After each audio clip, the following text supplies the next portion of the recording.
ಈಗ ಫೈನಲ್ ಏನಂತ ನೀವು ಸಿನಿಮಾಗಳನ್ನು ಕಡಿಮೆ ಮಾಡಿದ್ರು ಕೂಡ ಇರುವಂತಹ ಎಲ್ಲ ಸ್ಟಾರ್ಗಳ ಜೊತೆಗೆ ನಿಮ್ಮ ಬಾಂಧವ್ಯ ಇದೆ, ಒಡನಾಟ ಇದೆ, ಪ್ರೀತಿ ಇದೆ, ಸ್ನೇಹ ಇದೆ.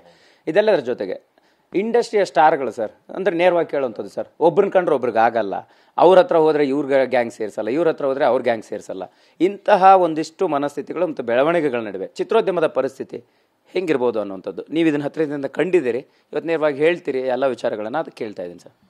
ಸರ್ ಏನಿಲ್ಲ ಸರ್, ಇವಾಗ ಚಿತ್ರತಂಡ ಏನಿದೆ ಅವ್ರು ಬರೀ ಸಿನಿಮಾ ಮೇಲೆ ಮಾತ್ರ ಕಾನ್ಸಂಟ್ರೇಟ್ ಮಾಡಬೇಕು. ಎಕ್ಸ್ಟ್ರಾ ಅವು ಇವು ಮಾತಾಡಿದಾಗಲೇ ಇವೆಲ್ಲ ಬರೋವಂಥದ್ದು ಸರ್. ಆಮೇಲೆ ಒಂದು ಅರ್ಥ ಮಾಡ್ಕೋಬೇಕು, ಇಲ್ಲಿ ಸಿನಿಮಾ ಮಾಡೋ ಪ್ರೊಡ್ಯೂಸರ್ಗೆ ಇವ್ರ ಜೊತೆಲಿ ಹೆಂಗೆ ಬಾಂಧವ್ಯ ಇಟ್ಕೋಬೇಕು ಅಂದರೆ ನನ್ನ ಅನುಭವ ನಾನು ಹೇಳೋದು, ಆ relationship between the patient and the doctor ಇರಬೇಕು.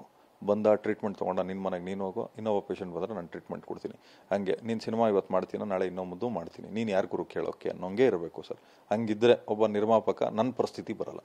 ನಾವು ವ್ಯಾಪಾರಕ್ಕಿಂತ ಬಾಂಧವ್ಯ ದೊಡ್ಡದು ಅಂತ ನಂಬೋದ್ವಿ, ಹಂಗಾಗಿ ನಮ್ಗೆ ಈ ಪರಿಸ್ಥಿತಿ ಬಂತು ಅಷ್ಟೇ ಸರ್. ಈಗ ನೀವು ಕೋಟಿ ಕೋಟಿ ಸಿನಿಮಾ ಹಾಕ್ತೀರಿ, ಎಲ್ಲರೂ ಕಲರ್ಫುಲ್ ಆಗಿ ಕಾಣುವಂತೆ ಮಾಡ್ತೀರಿ, ಅದೇ ನೀವು ಮಾತಾಡ್ದಂಗೆ ಬೆಳಕಲ್ಲಿ ಬೇರೆಯವ್ರನ್ನ ತಂದರೂ ಕೂಡ ಕತ್ಲಲ್ಲಿ ಒಬ್ಬ ನಿರ್ಮಾಪಕ ಇರುವಂಥ ಸನ್ನಿವೇಶ ನಿರ್ಮಾಣ ಆಗುತ್ತೆ ಸರ್.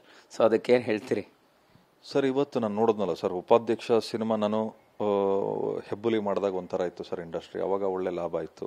ರಾಬರ್ಟ್ ಮಾಡಿದಾಗ ಕಡಿಮೆ ಆಯಿತು. ಏನಾಯಿತು ಅಂದರೆ ಸರ್, ಬಿಸ್ನೆಸ್ ಬೆಳೀತಾ ಬೆಳೀತಾ ಖರ್ಚುಗಳು ಜಾಸ್ತಿ ಆಯಿತು. ರೆಮ್ಯುನರೇಷನ್ ಎಲ್ಲರೂ ಜಾಸ್ತಿ ಕೇಳ್ತಾರೆ, ಎಲ್ಲ ಲಕ್ಷಗಳಲ್ಲ, ಸಾವಿರಗಳದ್ದು ಯಾರ್ದು ಇಲ್ಲ. ಆಮೇಲೆ ಎಲ್ಲರಿಗೂ ಸ್ಟಾರ್ ಹೋಟ್ಲುಗಳಲ್ಲೇ ರೂಮ್ಗಳು ಬೇಕು, ಎಲ್ಲರಿಗೂ ಹಂಗೆ ಇರಬೇಕು ಹಿಂಗೆ ಇರಬೇಕು, ಖರ್ಚು ಜಾಸ್ತಿ ಆಗ್ತದೆ ಸರ್. ಒಂದು ನಮಗೆ ಸ್ಕ್ರೀನ್ ಮೇಲೆ ಕಾಣೋ ಖರ್ಚಿಗಿಂತ ಸ್ಕ್ರೀನಿಂದ ಕಾಣದೇ ಇರೋವಂಥ ಖರ್ಚುಗಳಿಗೆ ಸಿಕ್ಕಾಪಟ್ಟೆ ಮಾಡಬೇಕಾಗ್ತದೆ. ಆಮೇಲೆ ಉಪಾಧ್ಯಕ್ಷ ರಿಲೀಸ್ ಮಾಡೋ ಟೈಮಲ್ಲಿ ನಾನು ನಿಜವಾಗ್ಲೂ ಶಾಕ್ ಆಗ್ಬಿಟ್ಟೆ ಸರ್. ಅಂದರೆ ಈ ಲಾಭಕ್ಕೆ ನಾವು ಇಷ್ಟೆಲ್ಲ ಕಷ್ಟಪಡಬೇಕಂತ ನಾನು ಲಿಟ್ರಲಿ ನಂಬೋಕ್ಕೂ ಆಗಲಿಲ್ಲ ಸರ್.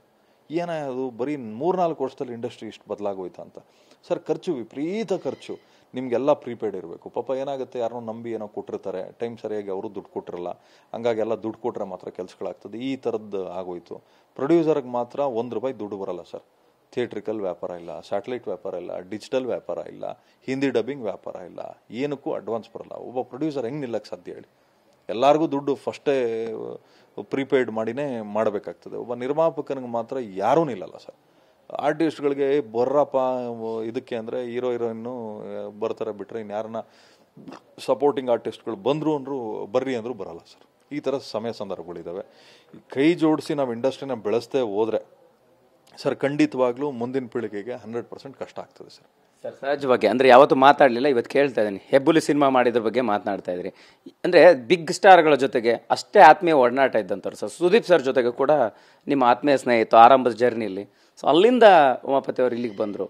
ಆ ನಂತರ ನಿಮ್ಗೆ ಆ ಗ್ಯಾಪಲ್ಲಿ ಆದಂತಹ ಅನುಭವಗಳು ಸರ್, ಈಗ ಸುದೀಪ್ ಸರ್ ಜೊತೆಗೆ ಕೂಡ ಇದ್ರಿ, ಅಲ್ಲಿಂದ ಯಾಕೆ ಬಂದ್ರಿ, ದರ್ಶನ್ ಅವ್ರ ಜೊತೆ ಹೆಂಗೆ ಸೇರ್ಕೊಂಡ್ರಿ ಅನ್ನೋಂಥದ್ದು ಸರ್?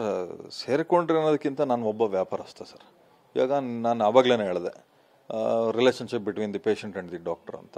ಸೊ ನಾನೊಬ್ಬ ಡಾಕ್ಟರ್ ಅಂತ ನಾನು ಭಾವಿಸ್ತೀನಿ. ಯಾಕೆಂದರೆ ಇವಾಗ ನನ್ನ ಹತ್ರ ಒಂದು ವಿದ್ಯೆ ಏನಿದೆ, ನನ್ನ ಹತ್ರ ಲಕ್ಷ್ಮಿ ಇದ್ದಾಳೆ. ಸೊ ಹಂಗಾಗಿ ನಾನು 10 ಸಿನಿಮಾ ಮಾಡ್ತೀನಿ. ನಾನು ಯಾರು ಏನು ಕೇಳೋಕ್ಕಾಗಲ್ಲ, ನೀನು ಯಾಕೆ ಇವತ್ತು ಮಾಡ್ತೀಯ ಅಂತ. ನಾನು ದುಡ್ಡು ಕೊಡ್ತೀನಿ ಮಾಡ್ತೀನಿ ಸರ್, ನನಗೆ ಬೇಕಾ ಮಾಡ್ತೀನಿ, ಬೇಡ ಆರಾಮ್ ಮನೇಲಿ ಕೂತ್ಕೋತೀನಿ.